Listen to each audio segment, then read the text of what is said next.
വളരെ സന്തോഷമുണ്ട് ഈ ദിനം നിങ്ങളോട് കൂടി ആയിരിക്കുവാൻ.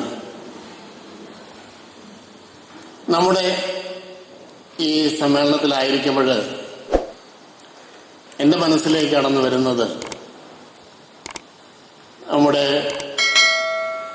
ശീലാമോൻ പറഞ്ഞതുപോലെ കാഞ്ഞിരപ്പള്ളിക്ക് ഒരു വളർച്ച വേണ്ടേ, ഒരു ഉയർച്ച വേണ്ടേ എന്നുള്ള ഒരു ചിന്ത. എന്നാൽ ഈ കഴിഞ്ഞ 10 വർഷങ്ങളായിട്ട്, അല്പം കൂടി അടുപ്പിച്ചെടുത്താൽ കഴിഞ്ഞ 5 വർഷങ്ങളായിട്ട് വളരെ വേഗത്തിലുള്ള ഒരു വികസന വളർച്ച ഇൻഡസ്ട്രിയൽ രംഗത്ത് കാഞ്ഞിരപ്പള്ളി കാഴ്ചവെക്കുന്നു എന്നത് നമുക്ക് അഭിമാനിക്കാൻ കഴിയുന്നൊരു കാര്യം. അതേസമയം അതിന്റെ ചടുലത, അതിന്റെ വേഗത അത്രമാത്രം തീവ്രമല്ല എന്നുള്ളത് നമ്മളെ അല്പം കൂടി ഇരുത്തി ചിന്തിപ്പിക്കേണ്ടതുമാണ്. ഏതായാലും നമ്മുടെ ഇടവക ദേവാലയത്തിന്റെ ശതാബ്ദി ആഘോഷിക്കുന്ന ഈ അവസരത്തിൽ KCCയുടെ നേതൃത്വത്തിൽ ഇപ്രകാരമുള്ള ഒരു മീറ്റിംഗ് അറേഞ്ച് ചെയ്തത് വളരെ നന്നായിരിക്കുന്നു. നിങ്ങളെ പ്രത്യേകം ഞാൻ അഭിനന്ദിക്കുന്നു. ഈ അവസരത്തിൽ വിശുദ്ധ ഗ്രന്ഥത്തിൽ നിന്ന് തന്നെയുള്ള ഒരു ഭാഗമാണ് എനിക്ക് ഈ വികസന മുരടിപ്പിന്റെ കാരണമായി നിങ്ങളുടെ മുമ്പിൽ അവതരിപ്പിക്കാൻ തോന്നുന്നു. ഒരു രാജാവ് ദീർഘയാത്ര പോകുമ്പോൾ തൻ്റെ പ്രിയപ്പെട്ടവരെ വിളിച്ച് അവർക്ക് നാണയങ്ങൾ കൊടുക്കുന്ന ഒരു കഥ, ഒരു ഉപമ വിശുദ്ധ ഗ്രന്ഥം നമ്മൾ കാണുന്നുണ്ട്. അദ്ദേഹം വിളിച്ചു വരുത്തി ഒരാൾക്ക് 5 നാണയവും മറ്റൊരാൾക്ക് 2 നാണയവും മൂന്നാമത് ആൾക്ക് 1 നാണയവും കൊടുത്തു. എന്നിട്ട് അദ്ദേഹം ദീർഘദൂര യാത്രയ്ക്ക് പോയി. തിരികെ വന്നപ്പോൾ താൻ നൽകിയത് വെച്ച് അവരെന്തു നേടിയെന്ന് കാണാൻ രാജാവ് അവരെ വിളിച്ചു. ആദ്യത്തെ ആൾ എന്ന് പറഞ്ഞു, അങ്ങനെ എനിക്ക് 5 നാണയം തന്നു, ഞാൻ അതുകൊണ്ട് വേറെ 5 കൂടി സമ്പാദിച്ചു. രണ്ടാമത്തെ ആൾ പറഞ്ഞു, അദ്ദേഹത്തോട് രാജാവ് പറഞ്ഞു, കൊള്ളാം, ഗുണവാനും വിശ്വസ്തനുമായ വൃത്യ, നീ 10 നഗരങ്ങളുടെ മേൽ അധിപതിയായിരിക്കുക. വീണ്ടും രണ്ടാമത്തെ ആൾ എന്ന് പറഞ്ഞു, നീ എനിക്ക് 2 നാണയങ്ങൾ തന്നു, ഞാൻ അതുകൊണ്ട് വീണ്ടും 2 നാണയങ്ങൾ കൂടി സമ്പാദിച്ചു. അദ്ദേഹത്തെയും രാജാവ് അനുമോദിച്ചു. 1 നാണയം കിട്ടിയവനാകട്ടെ രാജാവിന്റെ അടുത്ത് എന്ന് പറഞ്ഞു, നീ എനിക്ക് 1 നാണയമാണ് തന്നത്. അതിനു മുമ്പ് തന്നെ രാജാവിനെ കുറിച്ച് കുറച്ച് ഇൻട്രഡക്ഷൻ അദ്ദേഹം പറഞ്ഞു. നീ വിതറാത്തത് ശേഖരിക്കുന്നവനും വിതയ്ക്കാത്തത് കൊയ്യുന്നവനും കർക്കശക്കാരനുമായ ആളാണെന്ന് ഞാൻ അറിഞ്ഞു.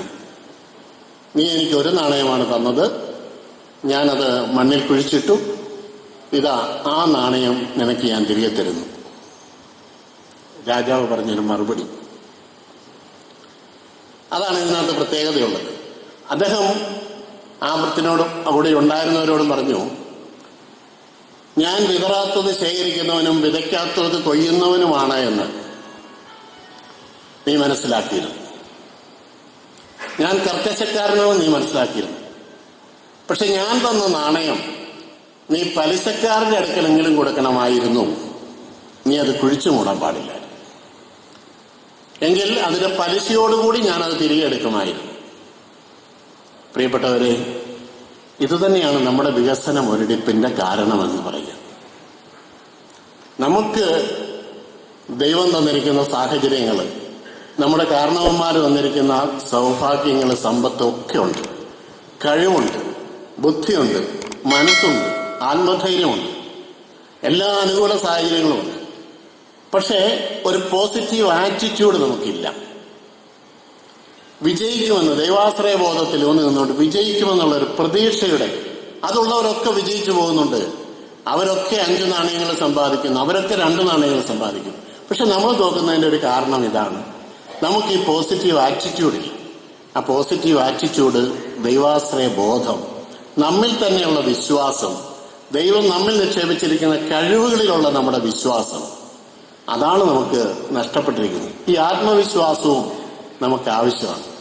വളരെ കൃത്യമായി വിശുദ്ധ ഗ്രന്ഥം നൽകുന്ന മറുപടിയായിട്ട് അതിന് പകരം നമ്മൾ ചെയ്യുന്നതും എന്താണ്? എല്ലാവരെയും പഴിക്കുക. വിതറാത്തത് ശേഖരിക്കുന്നവനെ പഴിക്കുന്നു, വിതയ്ക്കാത്തത് കൊയ്യുന്നവനെ പഴിക്കുന്നു. എന്നിട്ട് നമ്മൾ ചെയ്യുന്നതോ മുളയ്ക്കാത്തതിനെ കുഴിച്ചു മൂടുന്നു. നാണയം ഒരിക്കലും മുളയ്ക്കില്ല. മുളയ്ക്കാത്തതിനല്ല, ജെർമിനേറ്റിംഗ് ആയിട്ടുള്ളതിനെ കുഴിച്ചു മൂടാനാണ്. അതിനെയാണ് മണ്ണിൽ നടേണ്ടത്. കുഴിച്ചു മൂടുകയല്ല, നട്ടെടുക്കുകയാണ് വളരാൻ വേണ്ടി. അപ്പൊ ഈ ഒരു മനോഭാവമാണ് നമുക്ക് വേണ്ടതെന്നാണ് എനിക്ക് തോന്നുന്നത്. എന്നെ ഏറ്റവും കൂടുതൽ പ്രേരിപ്പിച്ചതും പ്രചോദിപ്പിച്ചതും ഈ ഒരു കാര്യമാണ്. മലനാട് ഡെവലപ്മെന്റ് സൊസൈറ്റിയിൽ വരുമ്പോൾ അന്നത്തേക്കാൾ ഇന്ന് ഏതാണ്ട് 1500 മുകളിൽ ജോലിക്കാർക്ക് ജോലി നൽകാൻ പറ്റുന്ന, ഗവൺമെന്റ് നിശ്ചയിച്ചിരിക്കുന്ന എല്ലാ ആനുകൂല്യങ്ങളും കൊടുത്തുകൊണ്ട് ജോലി നൽകാൻ സാധിക്കുന്ന ഒരു പ്രസ്ഥാനമാക്കാൻ പറ്റിയതിന്റെ കാരണം ഈ പ്രചോദനമാണ്.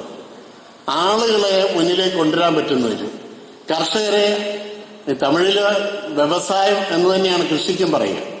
അപ്പോൾ വ്യവസായത്തിലേക്ക് കർഷകരെ എത്തിക്കാൻ പറ്റുക, ചെറുകിട നമുക്ക് മാത്രം കർഷകരെ ചെറിയ ഇൻഡസ്ട്രിയൽ യൂണിറ്റുകളിലേക്ക് വളർത്താൻ പറ്റുക, ഇതൊക്കെ നമുക്ക് സാധിക്കുക നമ്മളുടെ ആത്മവിശ്വാസവും കൂടെ നിൽക്കാനുള്ള കഴിവാണ്. മലനാട് എന്ന പ്രസ്ഥാനത്തിന് തന്നെ ഏതാണ്ട് 63ഓളം എന്റർപ്രണേഴ്സിനെ സൃഷ്ടിക്കാൻ സാധിച്ചിട്ടുണ്ട്. അതിൽ ഒരു ഗ്രൂപ്പിൽ ഇപ്പൊ തന്നെ 150-ൽ പരം ജോലിക്കാരുണ്ട്.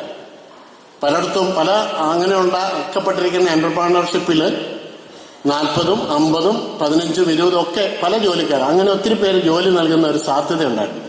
അപ്പൊ നമുക്ക് സാധിക്കും വളരാൻ. നമ്മുടെ മുമ്പിലുള്ള സാധ്യതകളെ ദൈവത്തിൽ ആശ്രയിച്ചുകൊണ്ട് നമ്മളിൽ തന്നെ വിശ്വസിച്ച്, നമ്മുടെ സഹോദരങ്ങളെ വിശ്വസിച്ച്, നമുക്ക് ചുറ്റുമുള്ളവർ നമുക്ക് നല്ലവരെന്ന് കരുതി ഒരു പോസിറ്റീവ് ആറ്റിറ്റ്യൂഡോടുകൂടി മുന്നോട്ട് പോയാൽ നമുക്ക് വിജയിക്കാനും സാധിക്കും. അതിന്റെ അടയാളങ്ങളാണ് നമ്മുടെ മുമ്പിലുള്ള ഈ സണ്ണിച്ചേട്ടനും ഷിജോ ഇവരെല്ലാവരും അതിന്റെ അടയാളങ്ങളാണ്. അങ്ങനെ വിജയിക്കുന്നവരെ എല്ലാവരും കൈനീട്ടി സ്വീകരിക്കും. എല്ലാവർക്കും അവരെ കാണുന്നത് സന്തോഷമാണ്. അപ്പൊ പരാജയപ്പെടാനല്ല, വിജയത്തിലേക്ക് വരാനും വളർച്ചയിലേക്ക് വരാനും ദൈവം നമ്മളെ വിളിച്ചിരിക്കുന്നു.